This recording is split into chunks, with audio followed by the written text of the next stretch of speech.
The wind howled through Chicago's skyscrapers, bringing with it a brutal, bone-chilling, sub-zero cold. The downtown Christmas market was ablaze with light, like a galaxy descended to Earth. The bells of Jingle Bells, mixing with the scent of hot cinnamon and the chatter of thousands cramming in some last-minute shopping. Officer Tony Miller tightened the collar of his coat, his breath puffing out in thick white clouds. Beside him, Rex moved like a shadow. 5 years old, purebred German Shepherd. 45 kilograms of coiled muscle hidden beneath a coat of jet black fur. Rex wasn't a pet. He was a biological weapon wrapped in skin and fur. His amber eyes scanned the crowd, cold and impassive. He wasn't interested in the smell of grilled sausage or the children running around. He was working. "Easy, boy," Tony murmured, his hand lightly stroking Rex's head as a group of skateboarders whizzed by too close. Rex didn't blink. His ears swiveled slightly like radar, catching the smallest sounds. The radio on Tony's shoulder crackled. "Dispatch calling K9 unit. Status report on the North Gate area." Tony pressed the transmit button, his voice raspy. "Typical of a long-time smoker. K9 here. Everything's stable. Crowd is large but orderly. Over." He gave the leather leash a slight tug. "Come on, Rex. Let's check the back perimeter. Then we'll grab some hot coffee." They left the market's brilliant lights, turning into the dark alley that led to the industrial refuse area behind the old warehouses. The transition was immediate. Christmas music faded, replaced by the sound of wind whistling through loose corrugated iron doors and the smell of machine oil mixed with the damp decay of old garbage. Rex remained by Tony's left. Heel, his pace steady as a metronome. Suddenly, a faint clink sound. The leash went taut. Tony froze, his tactical boots sliding slightly on the thin layer of ice on the pavement. He looked down. Rex had stopped. Not the waiting for command kind of stop. "What is it, buddy?" Tony asked, his right hand instinctively lowering toward the holster on his hip. Rex wasn't sitting. That was the signal for drugs. He wasn't lying down. That was the signal for explosives. He stood rigid, all four paws planted firmly on the ground like ancient tree roots. The fur along his spine bristled up, like a rugged mountain range. His ears, usually alert, were now pressed back against his skull. "Rex, hail!" Tony commanded, his voice sharp. The dog didn't budge. From deep within his massive chest, a sound began to rise. Not a bark, a growl, low, resonant, and vibrating so intensely that Tony could feel it transmit through the leather leash into his palm. It sounded like the engine of a heavy truck turning over. "What the hell?" Tony frowned, flicking on his tactical flashlight, sweeping the beam across the darkness. The light grazed piles of rotting wooden pallets, scattered empty. Drums, and stopped on a rusty red shipping container, tucked behind a crumbling brick wall. It looked like it had been abandoned there decades ago, the peeling paint revealing ugly patches of corroded metal. "Grrrr." Rex's growl intensified. He wasn't looking at Tony. His eyes were locked on that container. His pupils were maximally dilated, reflecting the flashlight beam as two eerie, glowing green dots. "Rex, stand down," Tony yelled, yanking the leash hard. "Seat. Now." But the command, the absolute law between handler and K9, was broken. Rex lunged. The jerk was so violent that Tony's shoulder felt like it might tear from its socket. He staggered, his shoe soles scraping on the pavement as he tried to restrain 45 kilograms of pure, explosive power. "Damn it, Rex." The dog dragged Tony toward the container. There was no more calm, no more iron discipline. Rex seemed possessed. He scrambled, his sharp claws scraping wildly against the cold metal shell. Screech, screech. The sound of claws on rusted iron was deafening, a sickening amplified version of nails on a chalkboard. "Dispatch. I have a situation in Alley 4. Tony shouted into the radio, one hand wrestling the leash, the other struggling for balance. "K9 is out of control. Repeat, K9 is acting erratically." Rex ignored his handler. He took a step back, exhaled a thick cloud of white vapor and threw his entire body against the container door. Crash! The impact shook the enormous metal box. Rex fell, scrambled back up, and charged again. Crash! He bit the iron door handle, a metal bar as thick as a grown man's wrist, and wrenched hard. Canine teeth gnashed against steel, creating terrifying cruck-cruck sounds. White foam began to dribble from his jowls, dripping onto the filthy snow. "He's rabid," a voice shouted from the end of the alley. Tony spun around. A few curious onlookers had followed them into the alley, and now they were backing away, faces drained of color. "Fall back," Tony roared, pulling out his baton, afraid to draw his gun for fear of hitting Rex. "Clear the area. Now!" Chaos spread like wildfire. The screams of the civilians echoed out. Toward the market. "Melto. The police officer is being attacked. It's biting someone." Sirens tore through the night. Flashing blue and red lights reflected wildly on the wet brick walls. 2 patrol cars skidded to a halt at the alley entrance. 3 officers jumped out, Glock 17 pistols already drawn. "Tony, get out of the way." Sergeant Kowalski, a big, burly veteran, yelled. His muzzle pointed straight at Rex's head. "The dog is rabid. Put it down now." "No." Tony screamed back, stepping between his partner's gun and his dog. "Nobody shoots. Lower your weapons. That's an order." "He's attacking that box like he wants to tear someone apart inside," Kowalski yelled, sweat beading on his forehead despite the freezing cold. "If someone's hiding in there, that beast will kill them the moment that door opens." Rex seemed deaf to everything around him. He didn't care about the guns. He didn't care about Tony. His entire world had narrowed down to that rusty iron door. He scratched again. Blood started to seep from between his claws, staining the snow beneath his feet red. But he didn't stop. He turned his head to look at Tony for a fleeting second, and that look sent a chill down Tony's spine.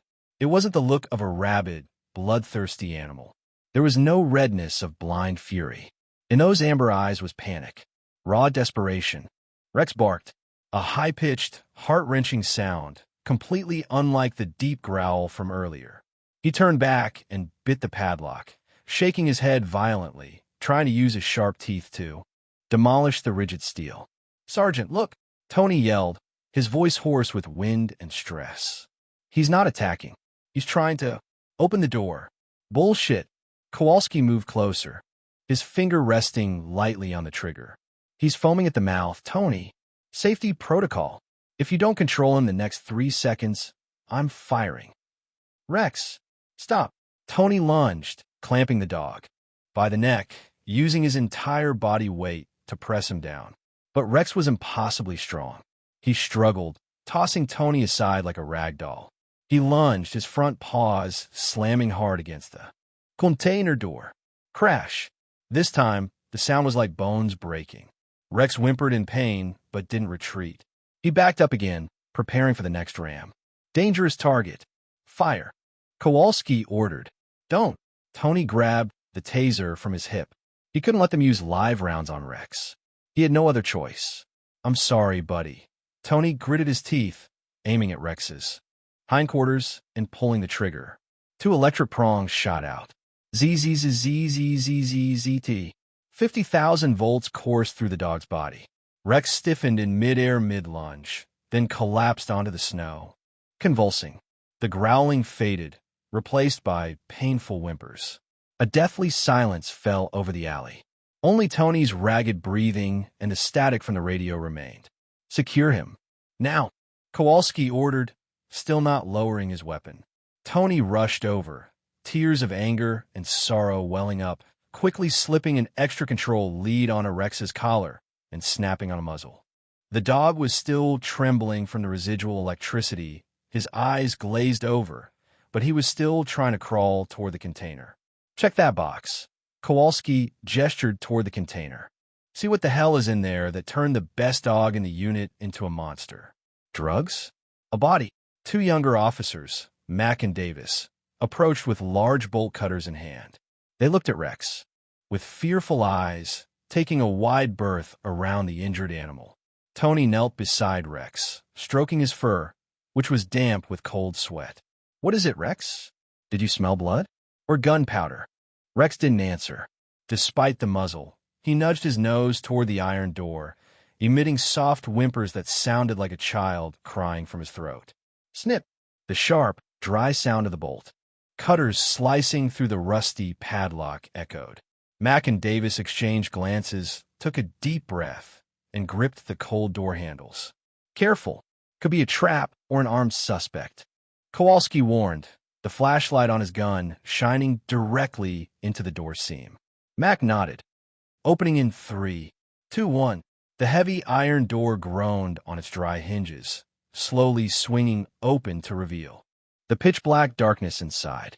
A rush of bitterly cold air, colder than the outside temperature, poured out, carrying a strange odor. It wasn't the smell of decomposition. It wasn't the smell of drug. Chemicals. The flashlights of 4 police officers swept inside simultaneously. Tony held his breath. Kowalski lowered his muzzle. For a second, no one spoke. No one moved. Time seemed to stand still.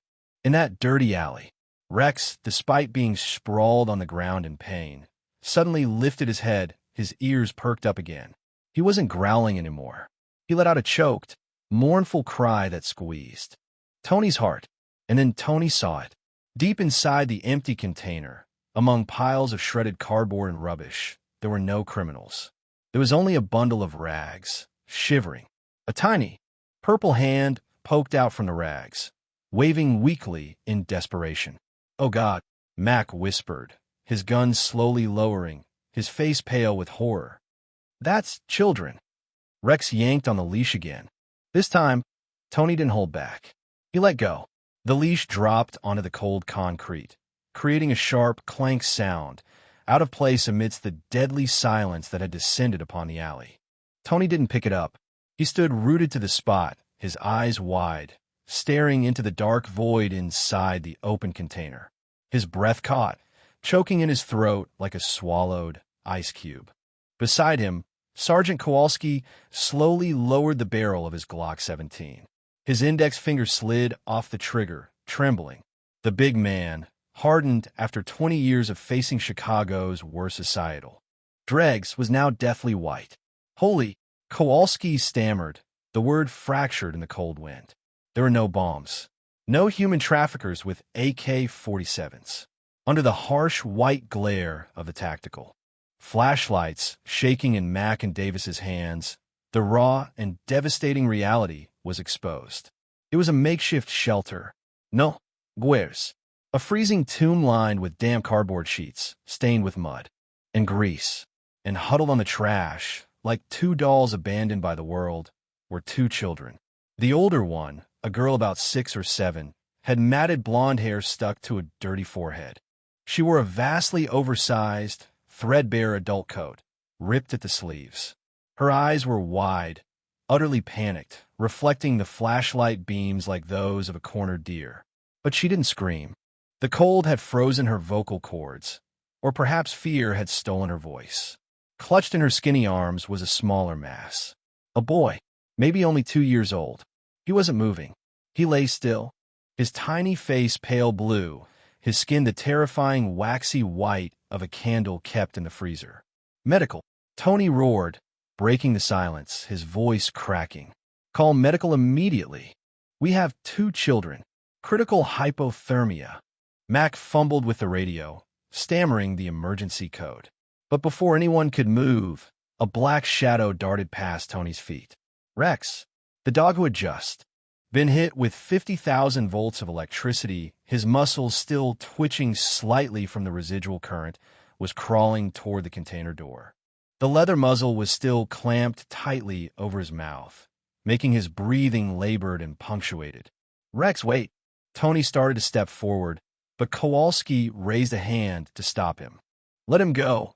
Kowalski whispered, his voice thick. "Look, Tony, just look at him." Tony looked down, and his heart seized up. The frantic monster from earlier, the one who had charged the iron door, as if to destroy the world, was gone. Rex was no longer walking on proud, straight legs. He had lowered his center of gravity to the maximum, his furry belly nearly scraping the ground.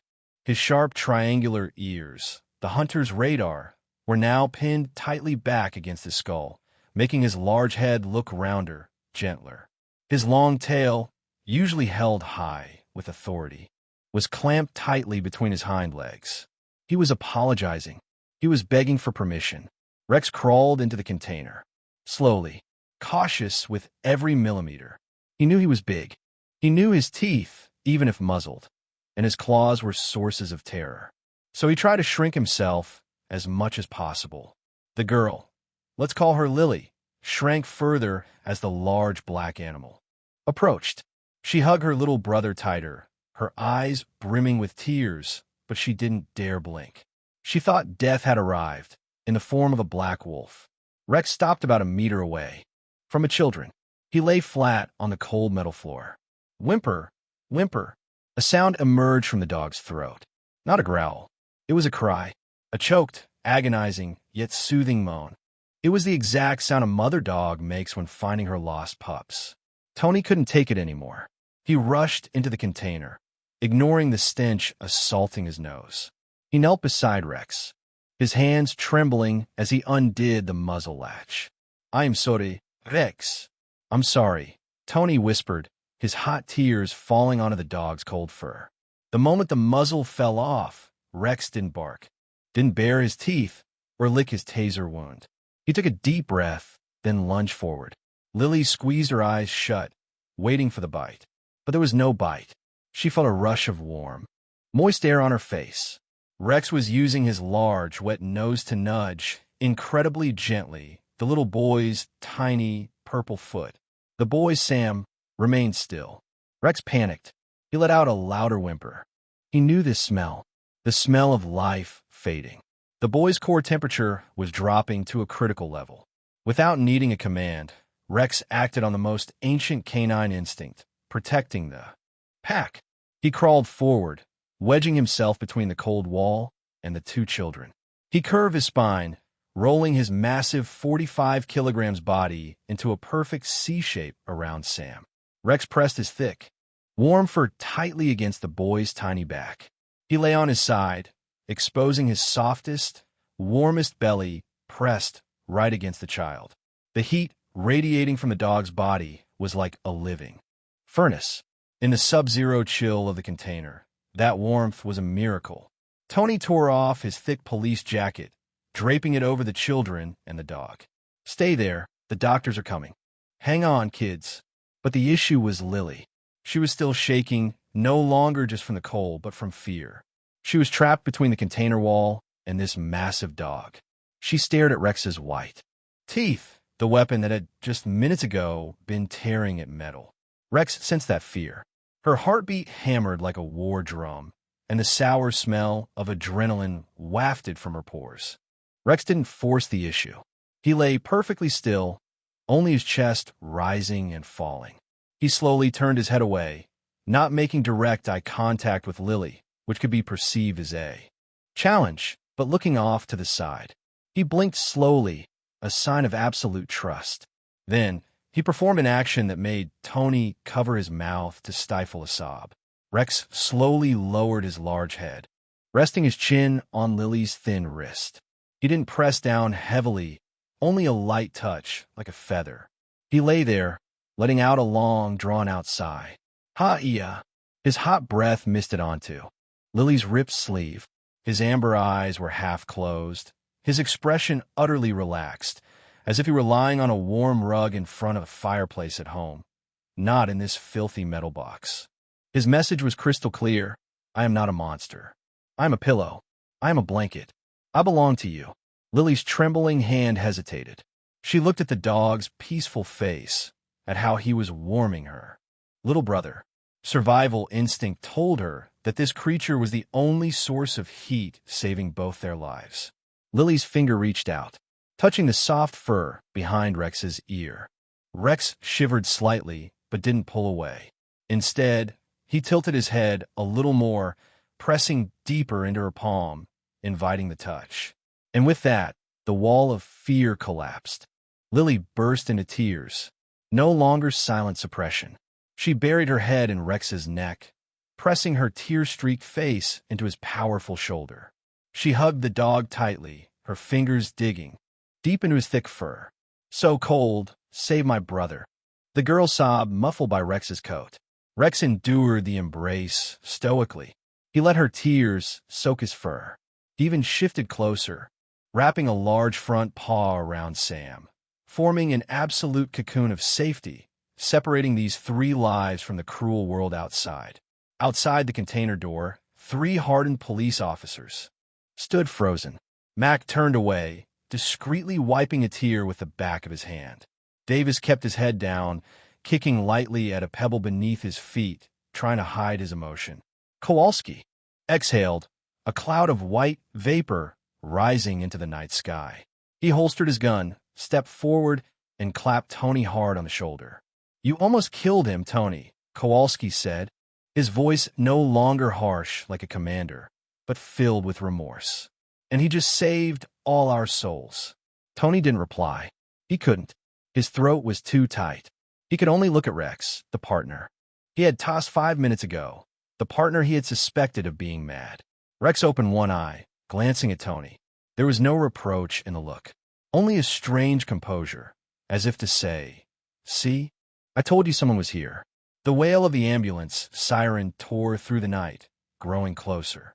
Blue and red lights began dancing frantically on the corrugated iron wall of the container. "They're here," Tony said softly to the children, his voice as gentle as possible. "The ambulance is coming. You're safe now." But Rex didn't move. As the hurried footsteps of the medical team approached, his muscles tensed slightly again, not to attack, but to prepare. He knew chaos was about to erupt, and his mission, the most important mission of his life, had only just begun. A female EMT rushed to the container door, followed by 2 others pushing a stretcher. "What's the status?" she called out, professional but urgent. 2 children. Suspected level 3 hypothermia. Pulse weak, Tony reported quickly.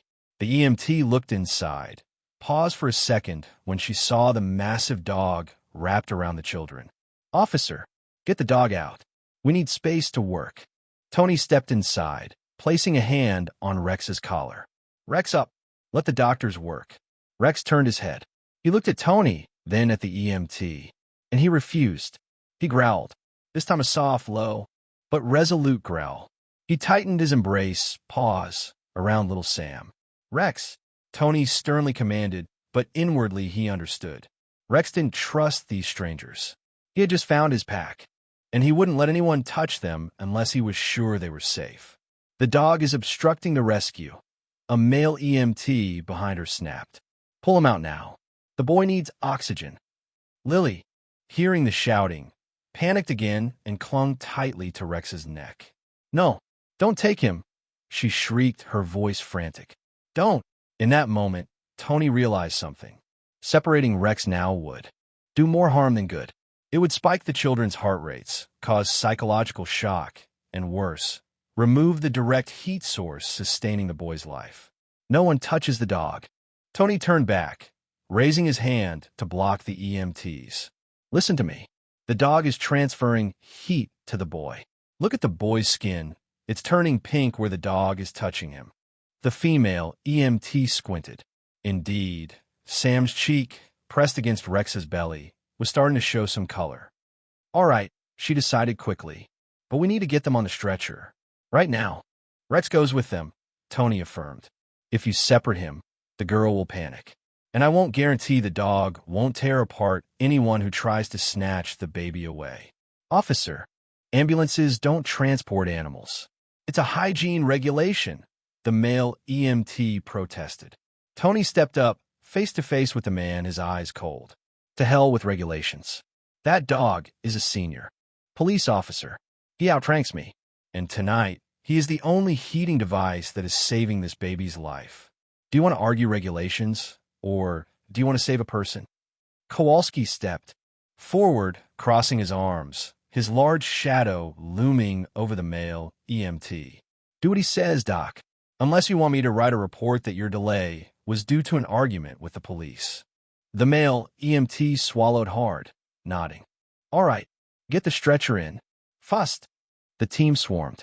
The move was a challenge. Rex seemed to understand. As they gently lifted little Sam, Rex slowly stood up but kept his body glued to the boy. Lily clung to Rex's neck fur, staggering alongside the stretcher.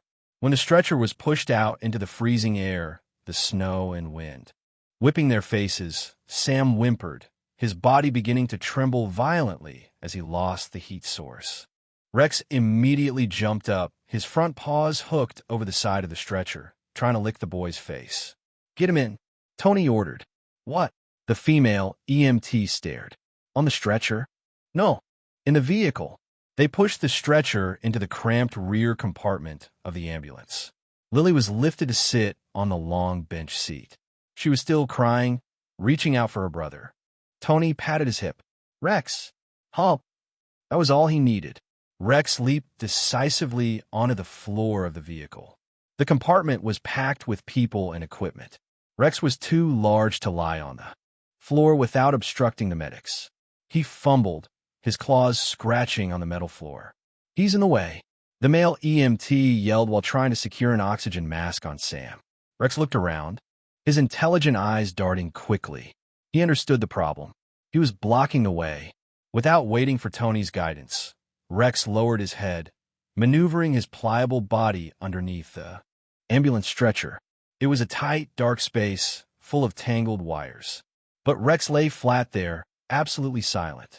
From under the stretcher, he poked his long snout through the gap in the iron frame, resting it lightly on the edge of the mattress, right next to Sam's dangling hand.